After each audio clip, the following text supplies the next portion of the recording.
Hello students. The Hindu के editorial के इस लेसन में आपका स्वागत है। तो आज 18 अप्रैल और आज का जो न्यूज़पेपर हमारे सामने है इसका एडिटोरियल आप देख सकते हो। हेडिंग है हेल्पिंग ए लैंडिंग हैंड। हेल्पिंग ए लैंडिंग हैंड। लैंडिंग हैंड क्या होता है? वो हाथ जिसने उधार दे रखा हो। तो लैंड का मतलब होता है उधार देना। तो उधार देने वाले हाथों की हेल्पिंग। अब उधार देने वाले हाथ कौन से होते हैं?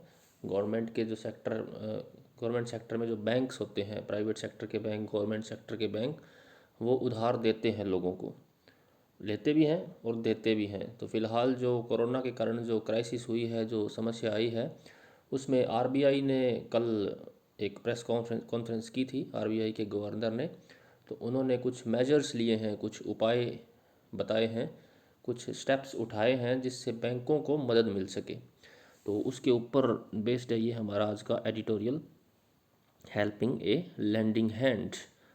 सो इसका जो हेडिंग है हेल्पिंग ए लैंडिंग हैंड, और सब हेडिंग देखिए आप, द आरबीआई हैज़ मेड ये life easier for banks. RBI ने बैंक्स की लाइफ को ईजियर यानी और आसान बना दिया है। It has given the government the Q. Q का मतलब है संकेत, for a physical support plan. Physical यानी वित्तीय, सपोर्ट यानी सहायता, और प्लान यानी योजना। तो इसने गवर्नमेंट को क्यों दिए हैं, एक गवर्नमेंट को एक संकेत दिए हैं कि वो आरबीआई भी अपनी तरफ से वित्तीय सहायता का प्लान जो है वो बना रहा है, और ये बना करके गवर्नमेंट को भी संकेत दिए हैं कि हम प्रयास कर रहे हैं। Okay, so let's start. The RBI, शुरू करते हैं यहाँ से। The RBI has infused. Infuse का मतलब होता है किसी के अंदर कोई चीज़ डाल देना, भर देना, शुद्ध हिंदी में कहें तो समावेशित कर देना। The RBI has infused oxygen, यानी आरबीआई ने ऑक्सीजन डाल दी है किसमें? Into the financial system with a second set of measures announced on Friday by the Governor Shanti Kant Das to combat the lockdown impact on the economy। तो शुरू से पढ़ते हैं। The RBI has infuse oxygen. RBI ने oxygen डाल दी है into the financial system. Bharat के जो फाइनेंशियल सिस्टम है, वित्तीय जो ये सिस्टम है, प्रबंध है, उसके अंदर ऑक्सीजन डाली है with A second set of measures.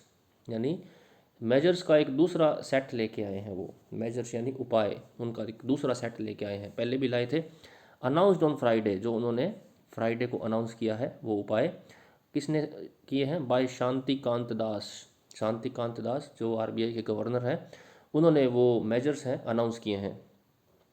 To combat, combat का मतलब होता है मुकाबला करना। द लॉकडाउन इम्पैक्ट, ये जो लॉकडाउन चल रहा है भारत में अभी, इसका जो इम्पैक्ट हुआ है, लॉकडाउन का जो प्रभाव पड़ा है, बुरा प्रभाव पड़ा है हमारी इकोनॉमी पर, तो उसको निपटने के लिए आरबीआई ने कुछ मेजर्स अनाउंस किए हैं कल।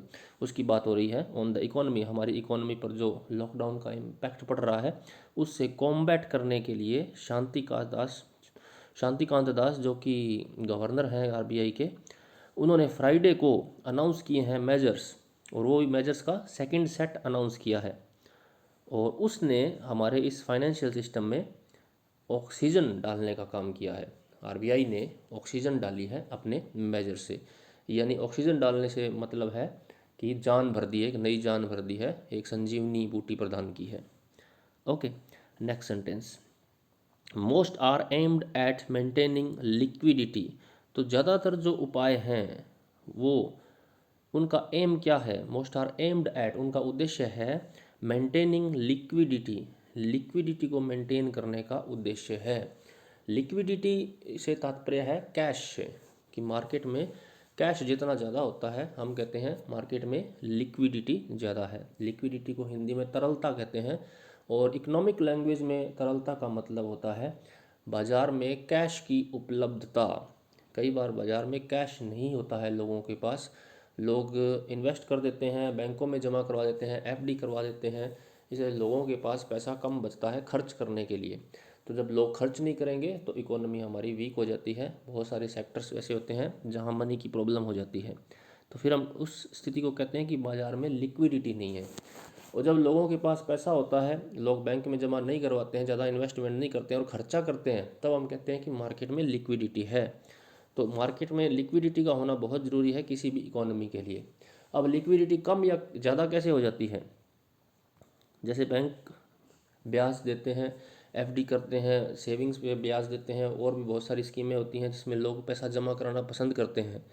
तो अगर सरकार को लगता है कि मार्केट में लिक्विडिटी ज़्यादा हो गई है तो वो उनकी ब्याज की दर बढ़ा देते हैं। फिर लोग क्या करते हैं, एफडी ज़्यादा करते हैं, बैंकों में पैसा जमा ज़्यादा करवाते हैं। इससे क्या होता है कि मार्केट में पैसे की कमी आ जाती है, क्योंकि ज़्यादातर पैसा जो होता है वो बैंकों के पास या इधर निवेश कर देते हैं लोग। लेकिन कभी कभी जब ऐसा लगता है कि लिक्विडिटी कम हो रही है, इसको बढ़ानी चाहिए, तो सरकार क्या कर देती है, ब्याज जो है उसकी रेट को कम कर देती है। फिर लोग एफडी में और इस तरह की चीज़ों में इन्वेस्ट करना कम कर देते हैं क्योंकि ब्याज नहीं मिलता है। फिर लोग दूसरी चीज़ें देखते हैं कि कहाँ खर्चा किया जाए। तो जब वो खर्चा करते हैं तो इससे इकोनॉमी हमारी अच्छी होती है, लोगों को रोज़गार मिलता है, खर्चा करने से मनी का जो सर्कुलेशन बढ़ जाता है। ओके, तो उसको ये लिक्विडिटी के लिए मैंने आपको बताया इतना सब कुछ, कि ये जो कल जो उपाय शांतिकांत दास, ये जो गवर्नर हैं शांतिकांत दास, इन्होंने जो उपाय बताए हैं, इनका मुख्य उद्देश्य था कि बाज़ार में लिक्विडिटी बनी रहे, मेंटेन यानी बनी रहे। The economy is life blood. अब लिक्विडिटी के लिए बोला गया है कि ये इकोनॉमी का लाइफ ब्लड है, इकोनॉमी के लिए खून का काम करती है। Two there are some regulatory proposal aimed at making life easier for banks. और कुछ रेगुलेटरी प्रपोजल्स भी हैं। रेगुलेटरी का मतलब नियमित करने वाले, प्रपोजल्स यानी प्रस्ताव, और जिनका उद्देश्य है कि वो बैंक की लाइफ को ईजी करे।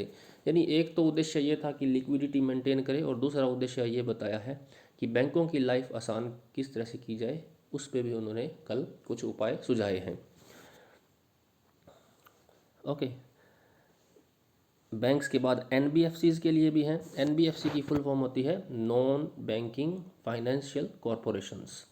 ये एनबीएफसीज वो होती हैं जो बैंक का काम नहीं करती है लेकिन फिर भी लोगों को लोन वगैरह देती है, होम लोन, बिजनेस लोन, इस तरह के लोन्स प्रदान करती है, लेकिन लोगों से वो जमाएं स्वीकार नहीं करती हैं। एंड बोरोवर्स, यानी इन तीनों के लिए भी उन्होंने कल मेजर्स लिए हैं, स्टेप्स उठाए हैं। बैंकों के लिए, एनबीएफसीज के लिए, और बोरोवर्स के लिए। बोरोवर्स यानी जो उधार लेते हैं पैसे, बहुत सारी कंपनियां, आम लोग, इस तरह के लोग जो बैंकों से उधार लेते हैं। It is now clear the bank prefers to calibrate its moves based on constant feedback from the ground। तो अब तो ये बात सही हो गई है कि बैंक जो है वो प्रेफर करते हैं, प्रेफर का मतलब प्राथमिकता देते हैं, to calibrate its moves. Calibrate का मतलब होता है सामंजस्य स्थापित करना। जब मार्केट में कोई नई चीज़ आ जाती है तो हम अपने अंदर भी थोड़ा चेंज करते हैं, तो हम कहते हैं कि हम कैलिब्रेट कर रहे हैं, किसी नई चीज़ से सामंजस्य स्थापित कर रहे हैं। तो बैंक भी प्रेफर करेंगे कैलिब्रेट करने के लिए it's moves based on constant feedback from the ground. Ground से कांस्टेंट फीडबैक लेकर के। कांस्टेंट का मतलब लगातार, फीडबैक का मतलब होता है प्रतिपुष्टि, हिंदी में कहते हैं। फीडबैक का मतलब होता है जो कोई भी काम कर रहे हैं उसके प्रति लोगों में क्या विचार है, वो उसका फीडबैक है। फ्रॉम द ग्राउंड, ग्राउंड का मतलब आम लोग। The way it should be, जैसा कि होना चाहिए। In what should be reassuring for the markets, mister Das was categorical. Categorical का मतलब है एकदम स्पष्ट होना। तो ये बात मार्केट के लिए बड़ी रीअश्योरिंग थी। रीअश्योरिंग का मतलब बार बार आश्वस्त करना। मार्केट को आश्वस्त करने के बारे में शांतिकांत दास जो थे वो बिल्कुल कैटेगोरिकल थे, एकदम स्पष्ट थे, that the RBI would do what it takes to support the economy. कि आरबीआई वो सब कुछ करेगा, would do what it takes to support the economy, जो इकोनॉमी की सपोर्ट के लिए ज़रूरी है। आरबीआई हर वो चीज़ करेगा जिस व्हाट इट टेक्स का मतलब है जो ज़रूरी है इकोनॉमी की सपोर्ट के लिए। And also monitor the evolving situation, और उस इवॉल्विंग सिचुएशन को मॉनिटर भी करेगा। इवॉल्विंग का मतलब होता है विकास करती हुई, बढ़ती हुई। ये जो सिचुएशन अब जो इवॉल्व हो रही है, एक नई तरह की सिचुएशन डेवलप हो रही है, तो उसको भी मॉनिटर आरबीआई करेगा। Indeed the RBI has been very generous in its liquidity maintenance measures. Indeed, वास्तव में आरबीआई बहुत जेनरस रहा है। ये प्रेजेंट परफेक्ट टेंस है, हैज़ के साथ वर्ब की थर्ड फॉर्म, बी की थर्ड फॉर्म, कि जेनरस रहा है, पहले से ही जेनरस का मतलब उदार रहा है, बड़े दिल वाला रहा है इन इट्स लिक्विडिटी मेंटेनेंस मेजर्स।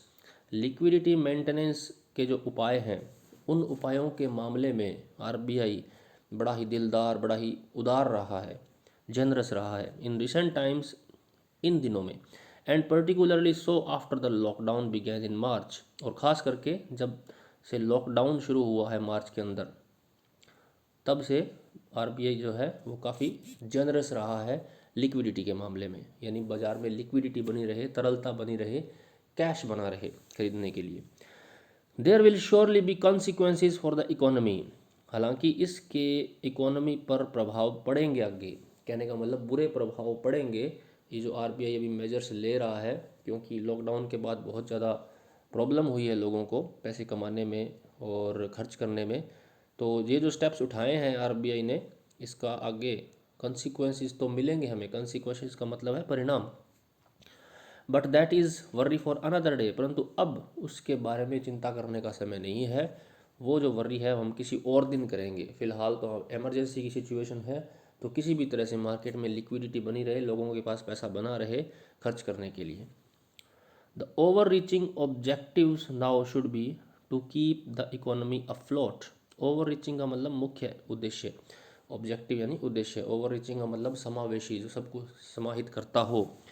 मुख्य उद्देश्य जो है अब नाउ शुड बी होना चाहिए to keep the economy afloat, economy को अफ्लोट करना मुख्य उद्देश्य होना चाहिए। अफ्लोट करने का मतलब, फ्लोट का मतलब होता है तैरना, अफ्लोट का मतलब तैरती हुई, यानी डूबे नहीं इकोनॉमी हमारी, तैरती रहे, चलती रहे, वही अभी मुख्य उद्देश्य हमारा ओवर रीचिंग ऑब्जेक्टिव होना चाहिए। और कैसे? By deploying all the instrument at the RBI's command, तो आरबीआई की कमांड में सारे इंस्ट्रूमेंट का यूज़ करके इकोनॉमी को बनाए रखना है, चलाए रखना है, उसको डूबने से बचाना है। यहाँ पे एक वर्ड डिप्लॉय आया है, तो डिप्लॉय का मतलब होता है यूज़ करना, संसाधनों को काम में लगा देना। Next paragraph, the central bank has learned from its experience of the targeted long term repo operations. तो सेंट्रल बैंक, वही जो आरबीआई है हमारा, has learn from its experience, उसने अपने अनुभवों से सीखा है। कौन से अनुभव?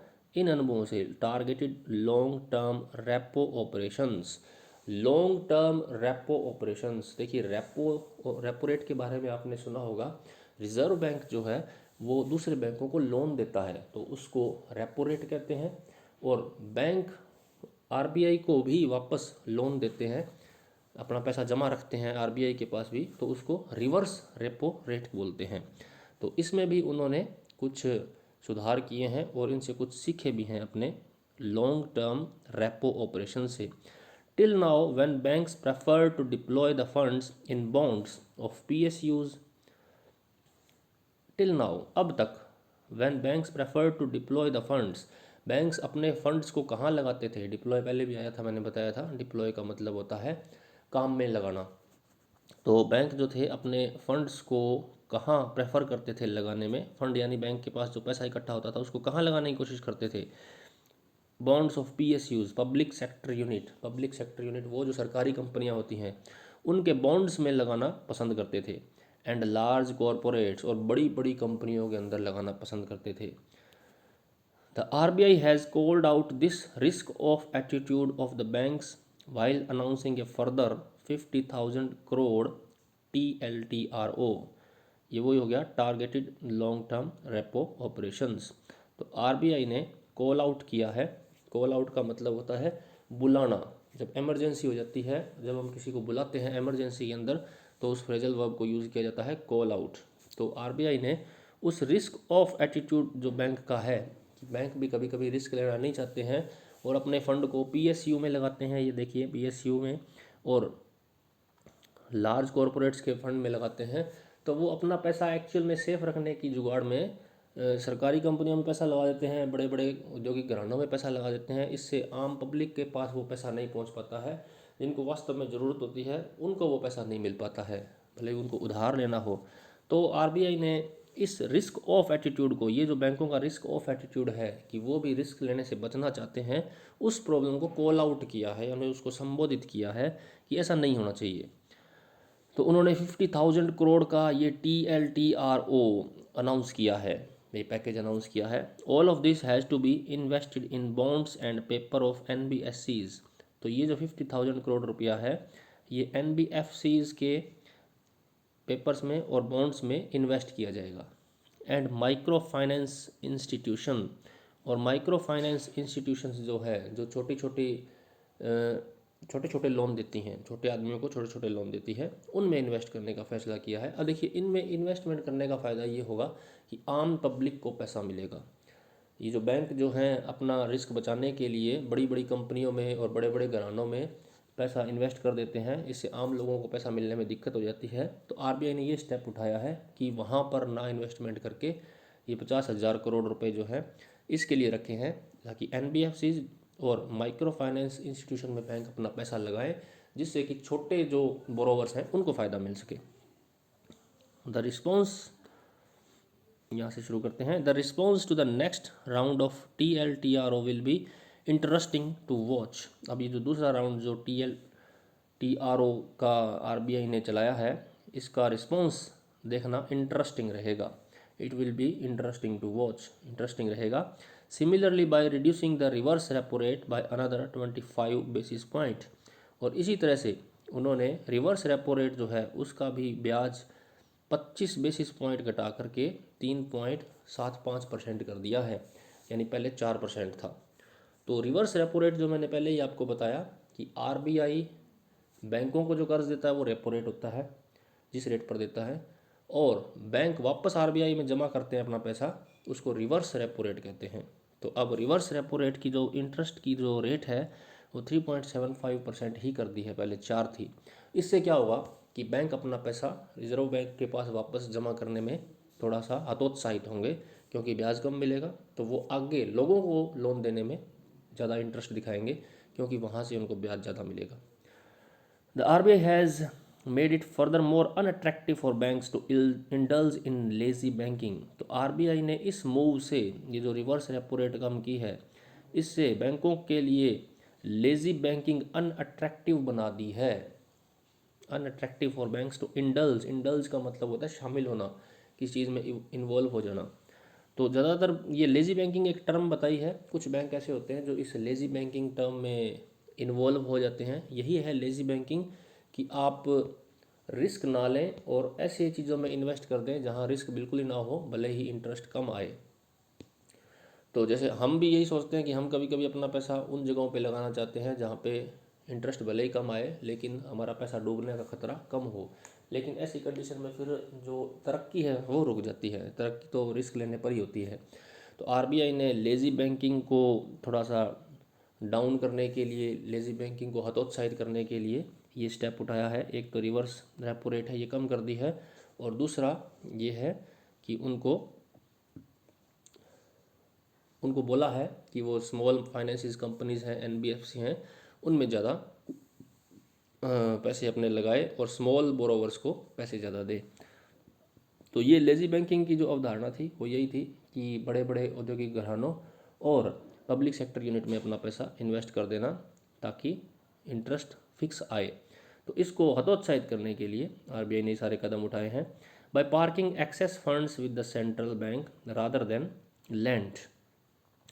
तो लेज़ी बैंकिंग का आगे इसमें बताया है कि जो एक्सेस फंड्स होता है बैंकों के पास, उसको वो पार्क कर देते हैं। पार्क का मतलब यही तो होता है, जब गाड़ी यूज़ नहीं होती तो हम उसको एक जगह पे खड़ा देते हैं। तो बैंकों का पैसा भी वो बैंक भी क्या करते हैं, पार्क कर देते हैं अपना पैसा सेंट्रल बैंक को, रिजर्व बैंक को पार्क कर देते हैं, यानी वहाँ पे बस पड़ा रहता है वो, इंटरेस्ट भी कम आता है। तो अब इन्होंने क्या किया, इंटरेस्ट और कम कर दिया ताकि वो हतोत्साहित हों और दूसरा और कहीं अपना ढूंढें ग्राहक जहाँ पे ब्याज अच्छा मिले, या कम से कम उन लोगों को दे जहाँ पे उस पैसे का अच्छा यूज हो जाए, आम लोग यूज़ कर सकें। As much as 6.9 lakh crore was parked with the RBI as on April 15। तो ये देखिए 15 अप्रैल तक RBI के पास 6.9 लाख करोड़ पड़े थे। इसी तरह से पैसे बैंकों ने वापस RBI को दे रखे थे, तो उस पैसे का यूज़ नहीं हो रहा था। This is the time when banks will have to be liberal in extending help for working capital loans। तो यही समय है जब बैंक्स को लिबरल होना पड़ेगा, लिबरल यानी उदार होना पड़ेगा बड़ा दिल दिखाना पड़ेगा in extending help for working capital loans. तो वर्किंग कैपिटल लोन्स जो है उनको हेल्प देने के लिए, वर्किंग कैपिटल लोन भी एक टर्म है इकोनॉमिक्स में, कि जब कोई कंपनी अपने डेली नीड्स के लिए लोन लेती है, शॉर्ट टर्म के लोन लेती है और अपनी डेली नीड्स के लिए, रोज़ाना के जो खर्चे होते हैं उनको चलाने के लिए जो लोन लेती है उसको वर्किंग कैपिटल लोन कहा जाता है।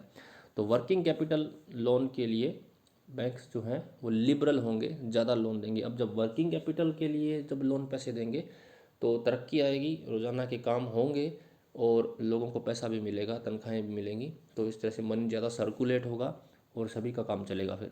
And overdraft to their borrowers, और बैंक जो है अपने बैंकों को, अपने ग्राहकों को ओवर ड्राफ्ट्स भी देंगे, क्योंकि जब पैसा आरबीआई तो लेगा नहीं, लेगा तो बहुत कम इंटरेस्ट पे लेगा, तो बैंक जो है अपने लिए और ग्राहक ढूंढेंगे, फिर वो ओवरड्राफ्ट भी करेंगे बोरोवर्स को। ओवरड्राफ्ट भी एक टर्म है इकोनॉमिक्स में, बैंकिंग लैंग्वेज में, कि अगर आपके खाते में पैसा नहीं है और फिर भी आप पैसा निकाल लेते हो तो उसको ओवरड्राफ्टिंग कहते हैं। तो कई बैंक ये सुविधाएं देते हैं अपने ग्राहकों को कि बाई चांस आपके खाते में पैसे नहीं है और आपको पैसों की ज़रूरत है तो बैंक आपको पैसे दे देता है, लेकिन बाद में वो वसूल लेता है ब्याज के साथ। तो एक बार आपको जब ज़रूरत पूरी हो जाती है, जैसे मान लीजिए आपको 50,000 की ज़रूरत है और आपके खाते में 10,000 रुपये ही हैं, तो बैंक 40,000 का ओवरड्राफ्ट कर देगा आपको, वो बाद में आप बैंक को दे सकते हो। तो यही बताया है कि अब आरबीआई को पैसे वापस देने की बजाय बैंक जो है वो ओवरड्राफ्ट और वर्किंग कैपिटल लोन्स में अपना पैसा लगाएंगे, इंक्लूडिंग एमएसएमईज़। एमएसएमईज़ होती हैं छोटे स्तर की इंडस्ट्रीज़। पहला है माइक्रो, स्मॉल और फिर मीडियम एंटरप्राइजेज़। तो माइक्रो यानी अति सूक्ष्म, स्मॉल यानी छोटे और मीडियम यानी मध्यम स्तर के एंटरप्राइज जो हैं, जो उद्योग हैं, उनमें पैसे लगाएंगे। The government could help here by extending a scheme of credit assurance cover. तो गवर्नमेंट एक और स्कीम ला सकती है। एक्सटेंडिंग का मतलब एक स्कीम को लाना, एक्सटेंड करना मतलब बढ़ाना, एक स्कीम बढ़ा सकती है। कुड हेल्प हेयर, और हेल्प कर सकती है, of credit assurance cover. Credit assurance cover यानी पैसों का जो एश्योरेंस है वो कवर ला सकती है। That will encourage banks to be more liberal in their risk outlook. तो बैंक जो है इस कवर से, इस एश्योरेंस कवर से और ज़्यादा उत्साहित होंगे, वो बैंकों को एनकरेज करेगी, उत्साहित करेगी टू बी मोर लिबरल, और ज़्यादा उदारता बरतेंगे वो अपने रिस्क आउटलुक में, यानी रिस्क लेने के प्रति और ज़्यादा लिबरल हो जाएंगे। By clarifying that there will be an asset, excuse me, yes, by clarifying, कहाँ गया ये रहा, by clarifying that there will be an asset classification standstill during the moratorium period for accounts that were not already NPAs as of March 1, the RBI has brought relief to borrowers who were worried that opting for the moratorium may turn them into NPAs। तो दोबारा पढ़ते हैं यहाँ से। Bye clarifying, clarifying का मतलब होता है स्पष्टीकरण कर देना, स्पष्ट कर देना, यह स्पष्ट करना, यह स्पष्ट करके, by clarifying that there will be an asset, there will be an asset classification standstill, कि असेट क्लासिफिकेशन में एक स्टैंड स्टिल लाया जाएगा। असेट होती है पूंजी, क्लासिफिकेशन यानी वर्गीकरण, और स्टैंड स्टिल का मतलब रोक। तो एक बार के लिए असेट क्लासिफिकेशन में रोक लाई जाएगी, मतलब अभी कोई क्लासिफिकेशन नहीं होगा, कोई जांच नहीं होगी असेट में, जिनको लोन दिया गया है उनकी असेट यानी परिसंपत्तियों में कोई वर्गीकरण नहीं किया जाएगा, भी कौन सी लोन देने लायक है, कौन सी लोन देने लायक नहीं है, इस तरह से। During the moratorium period for accounts, moratorium period, moratorium का मतलब होता है स्थगन, यानी जो भी काम चल रहा है उसको एक बार के लिए रोक देना। तो ये जो मोरेटोरियम पीरियड है, कि कई लोग अपना लोन नहीं दे रहे हैं, मोरेटोरियम पीरियड पर हैं, तो इस पीरियड के अंदर for accounts that were not already NPAs, तो वो अकाउंट जो एनपीए घोषित नहीं किए गए थे 1 मार्च से पहले पहले, यानी 1 मार्च तक जिनको एनपीए घोषित कर दिया गया था, उनको छोड़ करके बाकी जो भी संस्थाएं हैं जिनको पैसे मिले हैं, उनका कोई क्लासिफिकेशन नहीं होगा कि ये किस कैटेगरी में आती हैं, बस उनको लोन दे दिया जाएगा। तो एनपीए क्या है?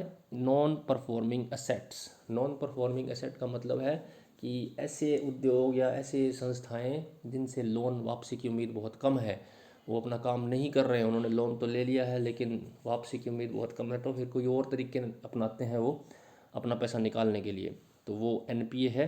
तो अब जो लोन मिलेगा, अब ऐसा कुछ नहीं होगा, अभी कोई एनपीए वाली बात नहीं होगी, बस लोन मिल जाया करेगा, तो डरने की कोई ज़रूरत नहीं है। The RBI has brought relief to borrowers who were worried that opting for the moratorium may turn them into NPAs। तो आरबीआई उन बोरोवर्स के लिए भी रिलीफ लेके आया है, राहत लेके आया है, जो वर्रिड थे, जो चिंतित थे कि अगर हमने मोरेटोरियम ऑप्ट कर लिया, यानी एक बार ये मोरेटोरियम की हमने विकल्प चुन लिया, यानी एक बार हम ये कहें कि हम अभी जो हमारी किस्तें भर रहे थे वो अभी किस्तें नहीं भर सकते, बाद में भरेंगे, तो उनको ये डर था कि अगर मोरेटोरियम हमने ऑप्ट कर लिया तो कहीं हमें एनपीए में ना डाल दिया जाए, टर्न दैम इनटू एनपीए, उनको एनपीए में बदला जा सकता है। State finance have got some breathing space through the increase of WMA. तो एनपीए वाली मुद्दा यहीं ख़त्म हो गया, फुल स्टॉप आ गया था कि इससे उनको राहत मिली है, अब वो बेहिचक मोरेटोरियम भी ले सकते हैं। अगली line, states finances have got some breathing space through the increase of WMA. State finances जो हैं, जो राज्यों के जो वित्त संस्थाएं हैं, उनको भी कुछ राहत की सांस मिली है, गॉट सम ब्रीदिंग स्पेस, उनको भी काम करने के लिए अब स्पेस मिला है थोड़ा, इससे पहले तो वो चिंतित थी। Through the increase of WMA, WMA में भी इंक्रीज किया है, ways and means advances limit to 60% over the level as on March 31 मार्च तक, उसमें भी 60% का इंक्रीज किया है।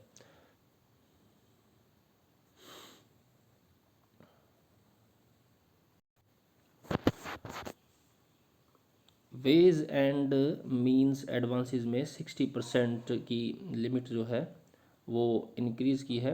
वेज एंड मीन्स एडवांसेस होता है, ये भी एक बैंकिंग और इकोनॉमिकल टर्म है जिसके अंदर आपको छूट मिल जाती है कि अगर कोई मिसमैच है आपके अकाउंट में, आप यह बताने के लायक नहीं हो अभी कि कितना पैसा आया और कितना पैसा चला गया, मान लीजिए हिसाब में कोई गड़बड़ी है, तो भी आपको छूट मिलेगी, कोई दिक्कत नहीं है उसमें।